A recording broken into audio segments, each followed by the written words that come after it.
안녕하세요, 최영철입니다. 자, 오늘은 릴레이 무료 특강 첫 번째 주목해야 될 확률 문제에 대해서 한번 이야기해 보겠습니다. 자, 선생님이 지금 주목해야 될 확률 문제로서 첫 번째 수열의 귀납적 정의, 그리고 등비급수, 그리고 세 번째 합성함수, 그리고 마지막으로 도형의 이동, 그 중에서도 평행이동에 대해서 준비를 해봤습니다.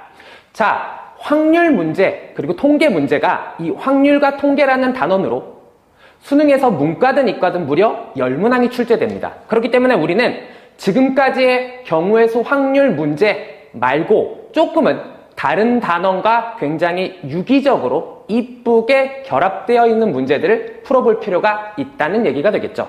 그렇기 때문에 이런 무료 특강의 첫 번째 주제로 선생님이 이 반드시 풀어봐야 되는 확률 문제를 잡은 겁니다. 자, 오케이, 좋습니다. 한번 이야기를 진행해 보도록 하겠습니다. 자, 오늘 우리가 하고자 하는 내용은 반드시 풀어야 할 확률 문제입니다.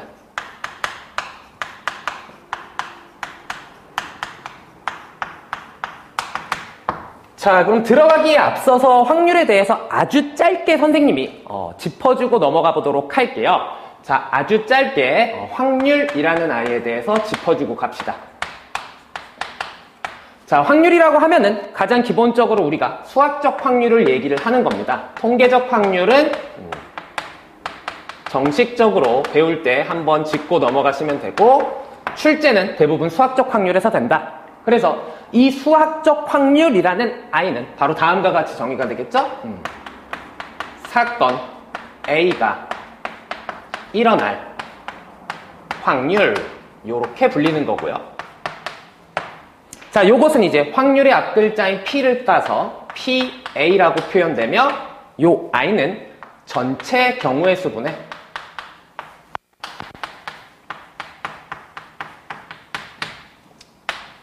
사건 A의 경우의 수다.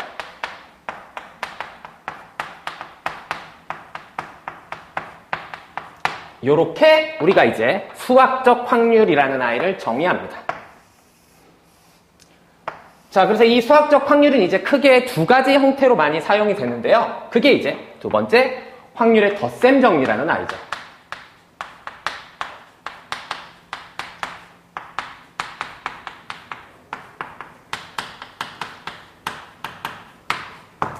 자, 확률의 덧셈 정리는 우리가 크게 이제 두 가지로 나눠서 얘기를 합니다. 첫 번째, A하고 B가 동시에 일어날 수 없다라고 표현하죠? 우리가 조금 고급진 표현으로 A, B는 배반 사건이다.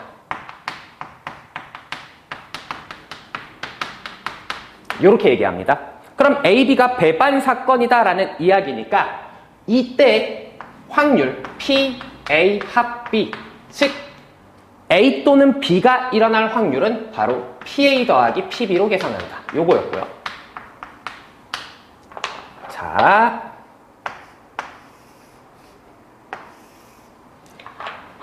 두 번째는요. A, B가 동시에 일어나는 것이 가능하다. 그럼 요 경우는요.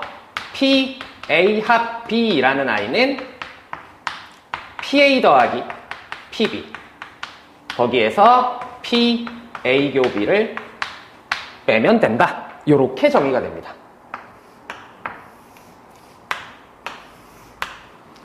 자, 그리고 이 덧셈 정리 다음에 우리가 볼 수 있는 것이 바로 이제 조건부 확률 혹은 확률의 곱셈 정리, 이렇게 불렀던 거죠.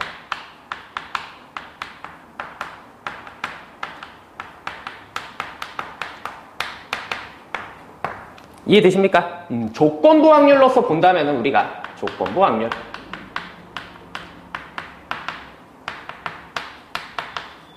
자, 뭐라고 이야기를 하는 거냐면은 바로 사건 A가 일어났을 때, 자, 요게 이제 우리가 조건이라고 걸린 거죠. 이게 조건입니다. 자, 다음과 같은 A라는 사건이 발생했다는 조건이 걸렸을 때 바로 사건 B가 일어날 확률이다. 이렇게 불러줍니다. 자, 그 아이를 우리는 P, B바 A. 먼저 일어나는 아이가 바 오른쪽에 들어가고 분모로 내려와서 PA. 분의 P, A교 B가 되더라. 이해되십니까? 자, 요렇게 이제 우리가 조건부 확률을 정의하고, 그래서 이놈으로부터 우리가 뭘 얘기하냐면은 바로 확률의 곱셈 정리라는 아이를 얘기를 해볼 수가 있겠죠. 그래서 확률의 곱셈 정리는 여기서 바로 정의를 해본다면은 바로 P, A교 B라는 아이는 어떻게? PA 곱하기 P, B바 A 또는 PB 곱하기 P, A바 B가 된다. 거기에서도 우리가 이제 특별히 보는 것은 바로 그렇지. 독립사건의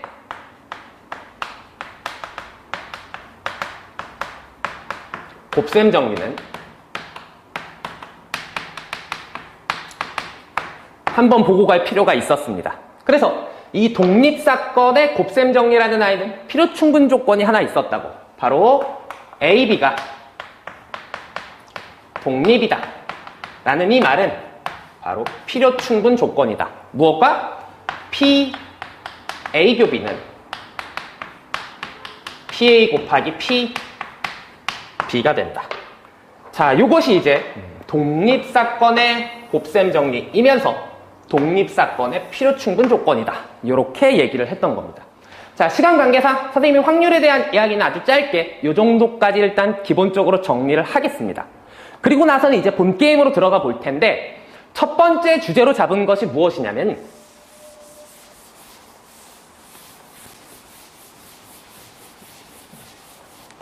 자, 첫 번째 주제로 잡은 것이 바로 수열의 귀납적 정의에 대한 얘기야.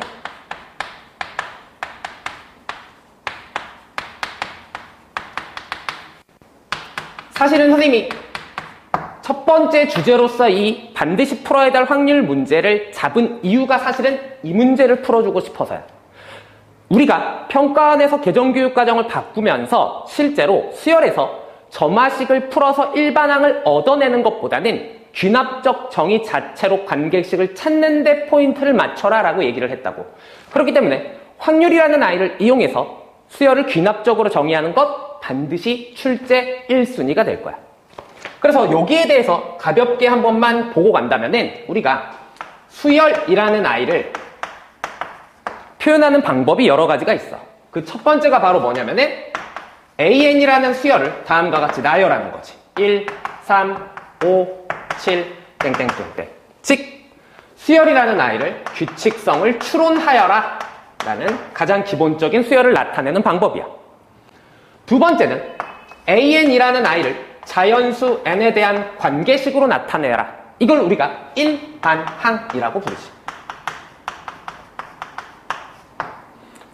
그리고 세 번째가 이제 수열을 귀납적으로 정리하겠다.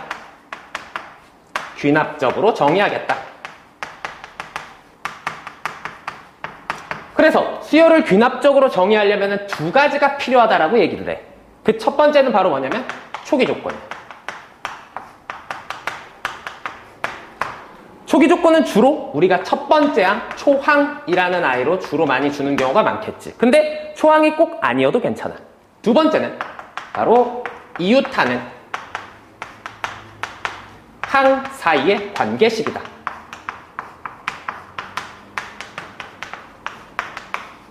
그래서 우리가 얘를 뭐라고 부르냐면은 그렇지, 점화식이라고 부르는 거지.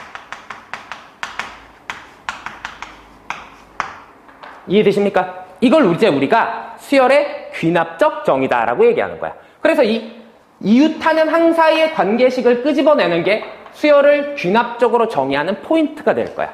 이것과 관련된 확률 문제 한번 풀어보겠어요. 필수예제 1번 문제입니다. 자, 보세요. 필수예제 1번. 자, 수열의 귀납적 정의를 활용하는 문제입니다. 한번 보시죠. 자, A, B 상자 속에서 각각 검은 공 3개하고 흰 공 1개가 들어있다라고 되어 있어요. 선생님이 그러면 지금 현재 상황을 한번 보여주겠습니다. 자, n이 0일 때 현재 상황이야. 아무것도 하지 않았어요. 지금 그러면은 A라는 상자가 있고요. 그 A라는 상자가 지금 검은 공이 3개가 있는 상태고요. 흰 공이 하나가 있어요. 자, 그리고 B라는 상자가 있습니다. 그럼 그 안에도 검은 공이 3개 있고 흰 공이 하나 있다. 지금 이런 상황이라는 거야. 지금 한 번도 시행을 하지 않은 상황이지. 자, 그랬을 때 각 상자에서 임의로 공을 1개씩 꺼내어 교환한 다음에 상자 속으로 다시 넣겠다라고 되어 있어요. 이러한 시행을 n번 건졌을 때 처음과 같이 A, B 두 상자 속에 검은 공 3개, 흰 공 하나가 들어있을 확률 AN에 대한 점화식, 즉 수열의 귀납적 정의 찾고 초기 조건 찾아라, 이런 문제입니다. 아주 좋은 문제죠. 자, 그러면은 우리가 어떻게 될 수 있는지를 한번 상황적으로 설명을 해본다면은 한 번의 시행을 거쳤을 때 나올 수 있는 케이스는 다음과 같아요. 자, 한 번의 시행을 거쳤을 때 나올 수 있는 상황은 다음과 같아요. 선생님이 2가지로 나눠볼까요? 첫 번째는 가 상황이야. 이게 가야 가. 그럼 가 상황이라는 건 어떻게 되는 거냐면은 요 아이가 원래 상태 그대로야. 그러기 위해서는 까망까망을 뽑거나 흰을 뽑아야지 원래 상태 그대로 돌아가겠지. 그러면 일단 가상황의 확률을 먼저 구해본다면은, 자, 까망까망을 뽑으려면은 4분의 3 곱하기 4분의 3 더하기 흰을 뽑으려면은 4분의 1 곱하기 4분의 1 계산해주면 이거는 8분의 5가 되겠지. 그럼 이 가상황이라는 아이는 어떻게 되냐면은 원래 상태 그대로 가는 거야. 자, A에 여전히 B, B, B, W. B에도 여전히 B, B, B. 원래 상태 그대로. 자, 그러면 나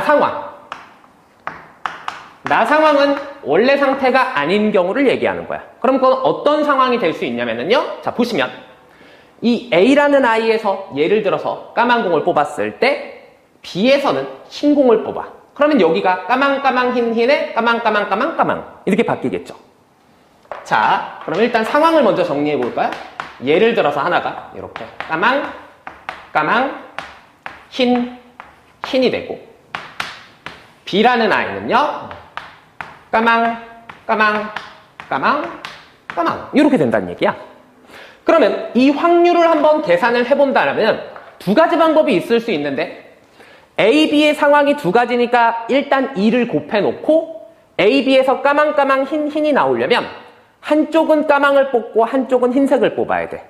그러니까 결국에는 4분의 3 곱하기 4분의 1, 그게 2번 있다. 이렇게 계산해도 좋지만은 조금 더 현명하려면 어차피 가의 상황과 나의 상황이 배반이니까 1-8분의 5로 계산하는 게 조금 더 빠르겠죠.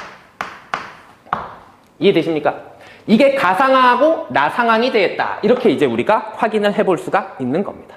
오케이. 이 상황에서 이제 우리가 세 번째, 구하고자 하는 궁극적인 답을 찾습니다. 일단 A1부터 구해볼게요. 자, A1이라는 아이는 여기서 보다시피 현재 한 번도 시행하지 않은 상태에서 원래의 상태대로 돌아가길 바라는 거니까 여기에서 가상황이 되기를 바라는 겁니다. 원래 상태 그대로. 그럼 확률은 이미 8분의 5라고 구해놨죠. 오케이, 끝났죠. 얘는 8분의 5가 된다. 이걸 R이라고 하자. 하나 구했습니다. 자, 그래서 우리가 귀납적 정의에서 초기 조건을 구한 거고요. 자, 2번째입니다. 그럼 2번째는 우리가 n번째 상황에서 지금 n 플러스 1번째 상황으로 바뀌고 있는 거야. 이해되세요? 그럼 우리가 n번째 상황에서 첫 번째로 볼 수 있는 것은 바로 뭐냐면은, 그치, 가상황이야. 혹은 n번째 상황에서 나 상황이었을 수도 있어. 그러면 이 n번째에서 가상황이었다라는 것은 이미 가상황이 됐다라는 것은 우리가 만족하고 있는 그 AN의 확률을 가지고 있다는 거죠. 그래서 이 가상황이라는 것 자체가 이미 확률은 AN의 확률을 가지고 있는 거야. 그럼 나 상황은 그렇죠. 1-AN. AN이 벌어지지 않은 거니까. 자, 그놈으로부터 n 플러스 1번째에서는 반드시 AN 플러스 1이 벌어지길 바라고 있다는 거죠. 그럼 우리는 가상황에서 결국에는 다시 가상황이 돼주길 바라는 거야. 얘도 나 상황에서 다시 가 상황이 돼주길 바라는 거야. 그럼 우리가 이미 구해놓은 건 가 상황에서 다시 가 상황이 되는 확률은 여기 봐봐. 얼마라고 구해놨어? 8분의 5라고 구해놨다고. 끝났죠. 다시 일로 와보면은 이때 확률은 선생님 바로 8분의 5 AN이 되겠군요. 이해되십니까? 자, 이 경우는 나 상황에서 다시 가 상황이 돼야 돼. 그럼 여기서 보면은 이렇게 돼야 된다는 거죠. 지금 요 나 상황에서 이렇게 가 상황으로 바뀌길 바라는 거야. 그러려면 어떻게 돼야 되냐면은 그렇지. A라는 아이에서는 지금 흰공을 뽑고 B라는 아이에서는 어떤 걸 뽑아도 괜찮겠죠. 그럼 A에서 흰공 뽑을 확률은 4개 중에 2개니까 2분의 1인 거고 B에서는 아무거나 뽑아도 되니까 그냥 확률 1이 되겠죠. 그래서 결국엔 2분의 1의 확률이 된다는 거야. 그러면 결국에는 요때의 확률은 얼마다? 그렇지. 2분의 1 곱하기 1-AN이 된다. 그럼 우리가 찾고자 했던 확률 AN 플러스 1이라는 아이는 8분의 5 AN 더하기 2분의 1 1-AN이 된다. 요 놈만 정리하면 되겠지. 그래서 요 놈을 정리를 해보면은 바로 8분의 1 AN 더하기 2분의 1이다. 그럼 우리가 이제 확인을 했다시피 바로 P라는 아이가 8분의 1이 됐고 Q라는 아이가 2분의 1이 됐겠죠. 그래서 PQR을 모두 완성해 볼 수 있었던 문제겠죠. 답을 끝까지 내면은 P 더하기 Q 더하기 R은 4분의 5가 됩니다. 이해되십니까? 자, 이 문제가 이제 수열의 귀납적 정의를 이용해서 풀어볼 수 있었던 문제입니다. 괜찮습니까? 오케이, 좋아요. 자, 두 번째 문제를 볼게요. 자, 선생님이 반드시 풀어봐야 되는 확률 문제의 두 번째로 잡은 아이는 바로 등비급수에 대한 이야기입니다. 자, 등비급수라는 아이도 굉장히 이제 곱으로 이루어져 있고 합으로 이루어져 있기 때문에 바로 확률에서의 곱셈 정리와 그리고 덧셈 정리와 엮어져서 나오기 굉장히 좋은 파트입니다. 그렇기 때문에 반드시 꼭 확인해 보셨으면 좋겠어요. 자, 등비급수를 먼저 확인하려면 당연히 참고로 아셔야 되는 게 등비수열의 합이죠.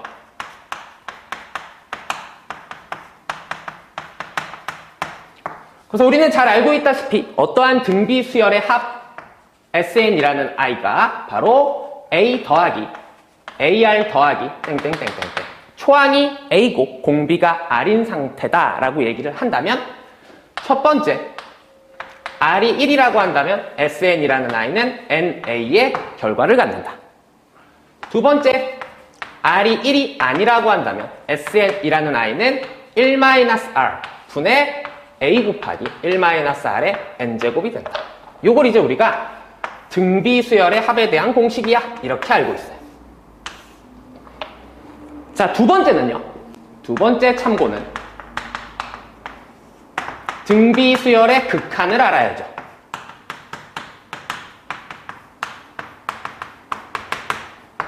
그래서 우리가 이 두 가지가 더해지면은 바로 등비급수가 되는 거거든.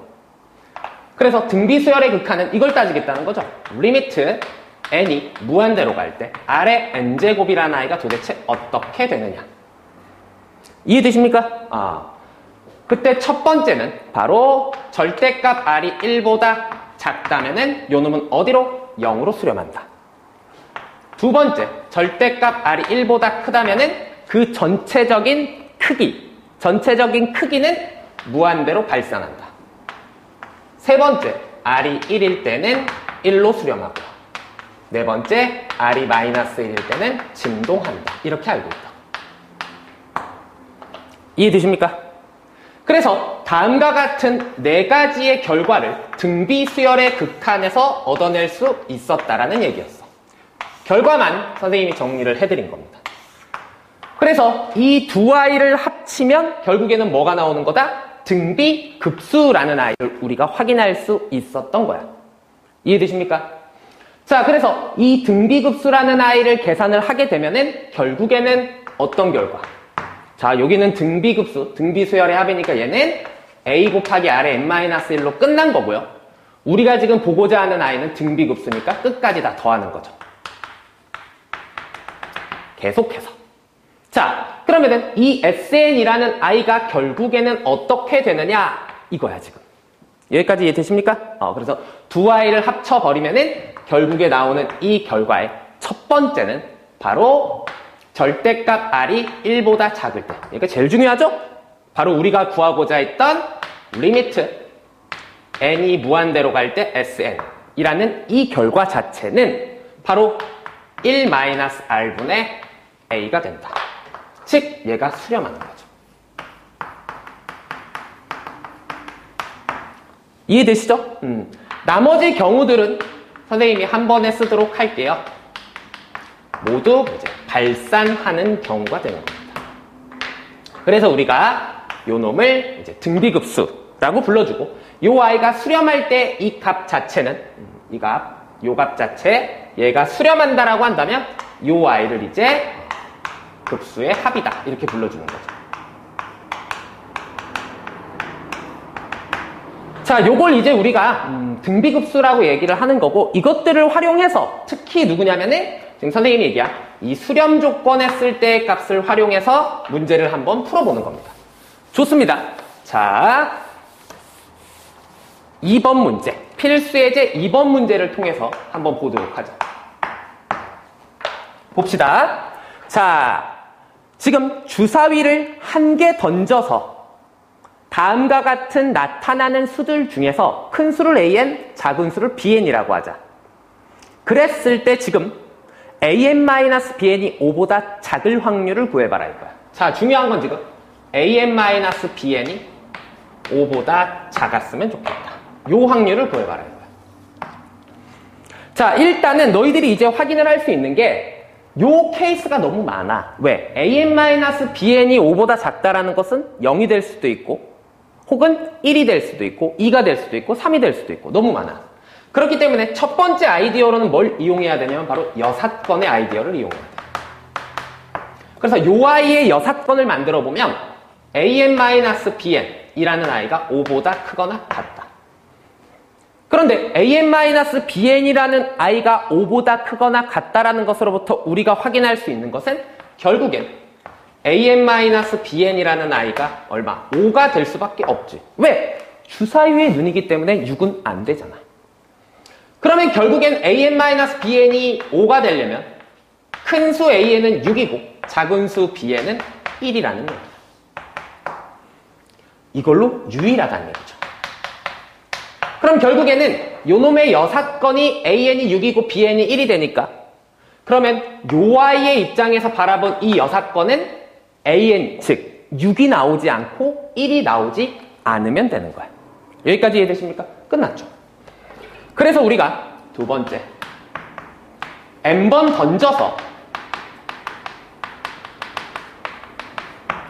던져서 6이 나오지 않았으면 좋겠다. 그 확률은 6분의 5의 n제곱이 되겠죠. 자, 두 번째는요. n번 던져서 1이 나오지 않았으면 좋겠다. 마찬가지겠죠? 6분의 5의 n제곱이 되겠죠.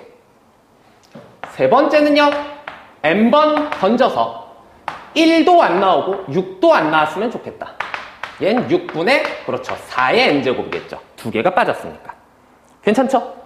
그럼 우리가 찾고자 했던 이제 pn이라는 i, 즉 요 조건을 만족시키는 확률이라는 i는 확률의 덧셈 정리에 의해서 6분의 5의 n제곱 더하기 6분의 5의 n제곱 빼기 6분의 4의 n제곱 요렇게 pn을 찾을 수 있는 거예요. 이해되십니까? 그럼 마지막으로 우리가 세 번째로 해줘야 되는 것은 그렇죠. 시그마 n은 1항부터 무한대항까지 pn 얘를 구하고 싶잖아. 자, 그럼 요 i는 바로 시그마 n은 1항부터 무한대항까지 2배 6분의 5의 n제곱 빼기 시그마 n은 1항부터 무한대항까지 6분의 4니까 3분의 2가 되겠죠. 3분의 2의 n제곱이 된다. 그래서 배웠던 바로 저 등비급수의 수렴 조건을 만족시키는 공비들을 가지고 있으니까 가볍게 2 곱하기 1 마이너스 6분의 5의 6분의 5 빼기 1 마이너스 3분의 2의 3분의 2가 된다. 그래서 답이 8이라는 것을 확인해 볼 수 있는 거예요. 이해되십니까? 이렇게 이제 우리가 등비급수하고도 연결되어 있는 문제를 한번 확인해 볼 수 있을 겁니다. 오케이, 이해되십니까? 좋습니다. 자, 이번에는 우리가 합성함수에 대한 이야기를 한번 보죠.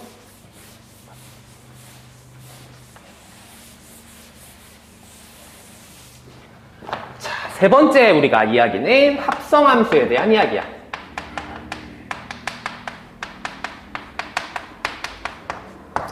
자, 그럼 합성함수라는 아이는 별거 아닙니다. 우리가 이제 뭐라고 기억하고 있냐면은 바로 f라는 함수가 x에서 y로 가는 함수이고 g라는 함수가 가볍게 이 f의 공역이라는 아이하고 같다라고 둡시다. 그냥 z로 가는 함수다. 요겁니다. 그럼 우리가 새롭게 정의하게 되는 g 합성 f라는 아이는 바로 y라는 아이를 생략하고 바로 x에서 z로 가는 함수를 의미한다. 이걸 우리가 합성함수라고 부르는 거야.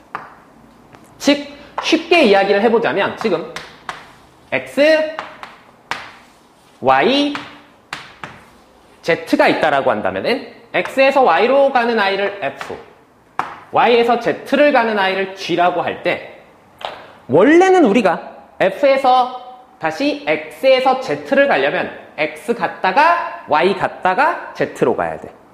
그런데 합성을 하겠다라는 것은 중간 정거장인 y를 거치지 않고 x에서 z로 가는 바로 직통열차를 얘기하는 거예요. 그래서 우리가 이 i를 g 합성 f 이렇게 표현합니다. 이게 이제 기본적인 합성함수의 정의고 이 합성함수에 대한 문제는 다 요걸 토대로 해서 문제를 풀게 되는 겁니다. 이해되십니까?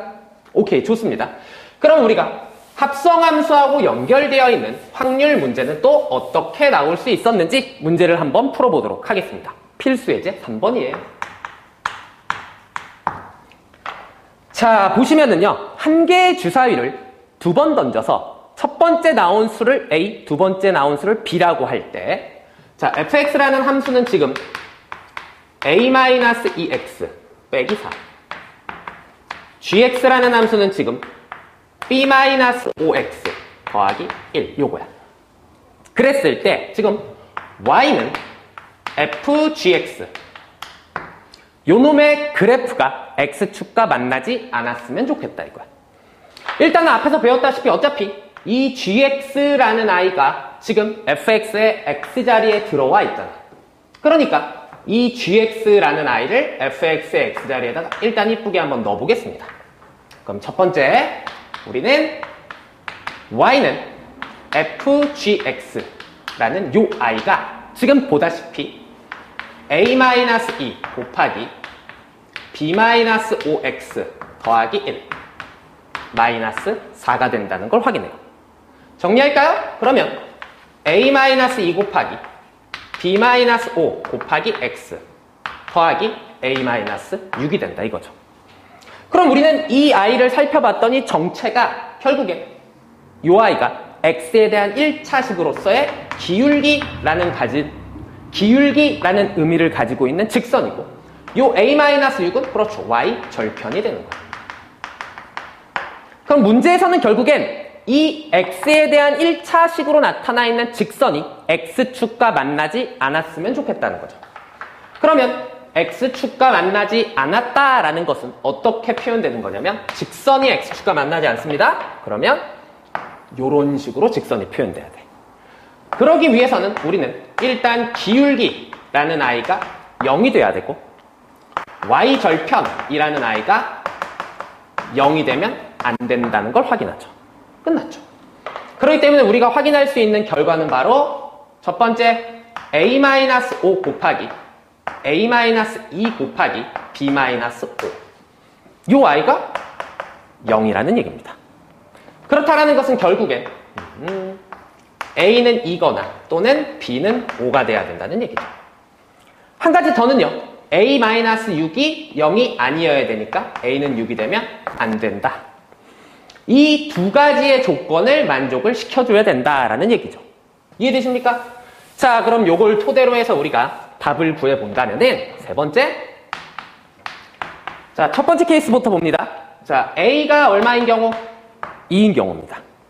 그러면 이제 b라는 값은 어떤 값을 가져도 상관이 없겠죠. a가 2가 된다라는 것을 만족을 시키면은 a는 이미 6이 아니기 때문에 b는 아무거나 돼도 상관이 없어요. 그래서 b라는 i는 1, 2, 3, 4, 5, 6.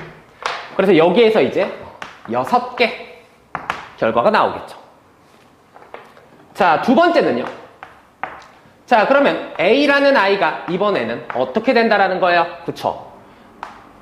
2가 아니고 b라는 i가 누구? 5이고 그리고 a라는 i가 6이 아니다라는 조건도 만족하니까 a가 6도 아닌 경우 얘네를 볼 수 있겠죠.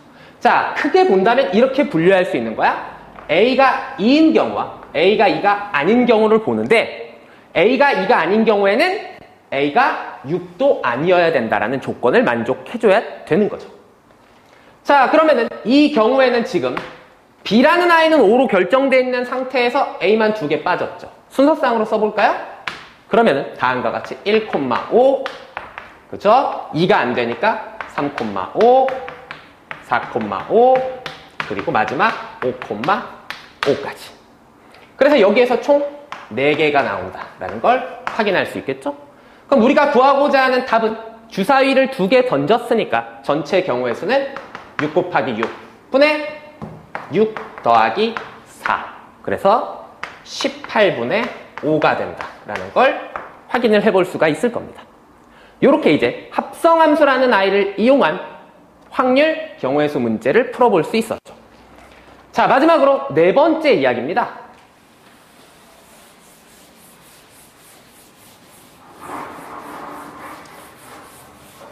자, 우리가 이제 네 번째 이야기는 마지막으로 도형의 이동에 대한 얘기예요. 자, 그 중에서도 선생님이 이제 평행 이동에 대한 이야기를 볼 거예요. 자, 도형의 이동, 평행 이동이라는 i는 이렇게 정의가 되는 겁니다. t라는 평행 이동이 있다라고 한다면 x, y 그놈이 x 플러스 m, y 플러스 m. 자, 요걸 이제 우리가 도형의 이동을 나타내는 관계식이고 이 i는 x축 방향으로 플러스 m만큼 y축 방향으로 플러스 m만큼 평행 이동했다라는 의미로 사용되는 거야. 자, 이걸 모르는 분들은 없을 텐데 더 중요한 포인트는 다음과 같아요. 자, 다음과 같은 도형의 이동이 나타났을 때 당연히 어떠한 도형 혹은 점들에 의해서 우리가 사실 더 주목해야 되는 것은 도형들의 위치 관계예요. 평행 이동을 활용해서 도형들의 위치 관계를 물어보는 내용들이 많기 때문에 예를 들어서 수학원에서의 원, 포물선, 이과 학생들 같은 경우에는 2차 곡선까지도 충분히 확장될 수 있는 부분들이 더 많을 거야.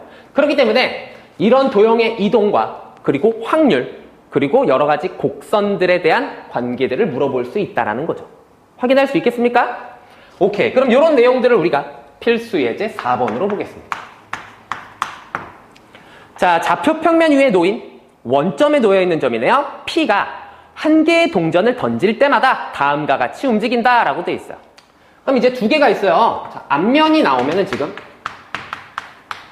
자, X축 방향으로 1만큼 이동, Y축 방향으로 1만큼.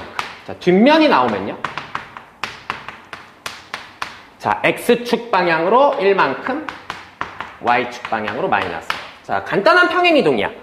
앞면이 나오든 뒷면이 나오든 X는 계속 오른쪽으로 이동하겠죠. 근데 앞면 나올 땐 위로 가고 밑으로 가는 이런 규칙을 가지고 있다라는 거고 예를 들어서 다음과 같이 되고 있다라는 걸 확인할 수 있어요. 그건 이제 그래프 통해서 확인해 볼 수 있겠죠.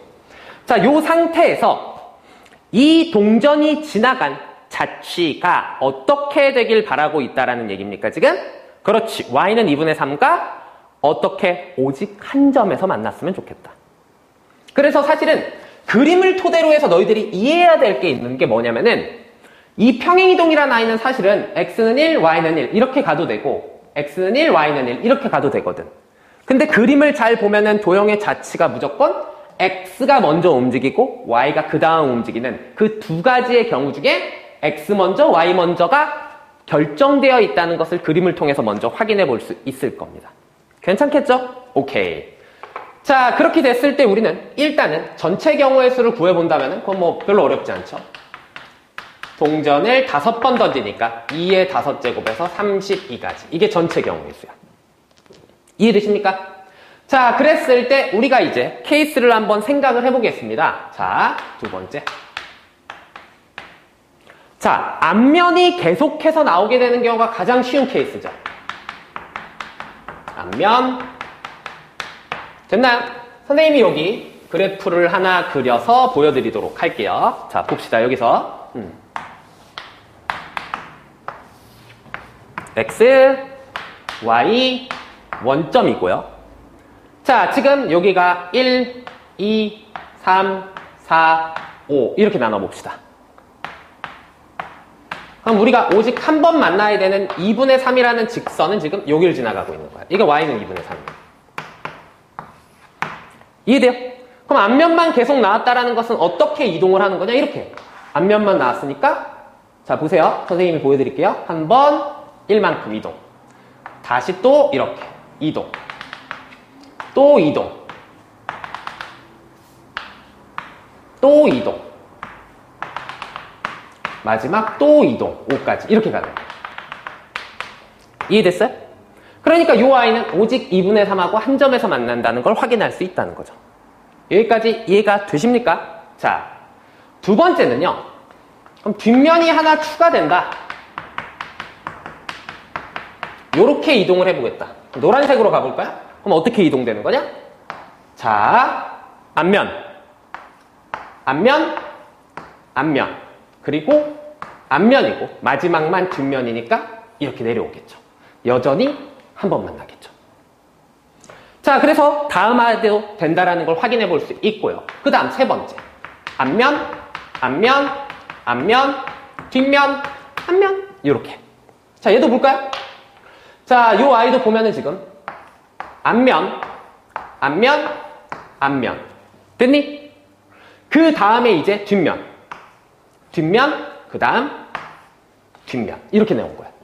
그래서 지금 앞면이 3번 나오고 그 다음에 어떻게 됐다는 거야? 뒷면 나왔다는 거죠. 뒷면, 뒷면? 미안합니다. 뒷면이 한 번에 다시 앞면이죠. 다시 앞면, 앞면, 앞면, 그 다음 뒷면, 다시 앞면. 이렇게 끝난 거야. 그럼 이 경우도 결국에는 한 번 만나고 있다는 걸 확인할 수 있어요. 그 다음 네 번째 경우는 앞면, 앞면, 뒷면, 앞면, 앞면. 이런 경우야. 그럼 얘를 다시 보면은 보세요. 앞면, 앞면. 됐죠? 그 다음 다시 뒷면, 뒷면. 그래서 한 번, 두 번 만나니까 얘가 탈락인 거야. 이해되시나요? 자, 다섯 번째는 앞면, 뒷면, 앞면, 앞면, 앞면. 얘 같은 경우는 지금 이렇게 이동하겠죠? 앞면 이동하고 그 다음에 뒷면 갔다가 다시 앞면, 앞면, 앞면. 그래서 여기서 한 번. 그럼 자연스럽게 해보지 않아도 우리가 뒷면, 앞면, 앞면, 앞면, 앞면 얘도 가능하다라는 거야. 그래서 하나, 둘, 셋, 넷, 5가지가 가능하니까 전체 경우에서 35분의 32분의 5라는 확률을 우리가 평행 이동을 이용해서 확인해 볼 수 있었다라는 이야기가 되겠죠. 오케이. 우리가 그래서 이제 반드시 꼭 주목해야 될 4가지 형태의 확률 문제를 한번 봤습니다.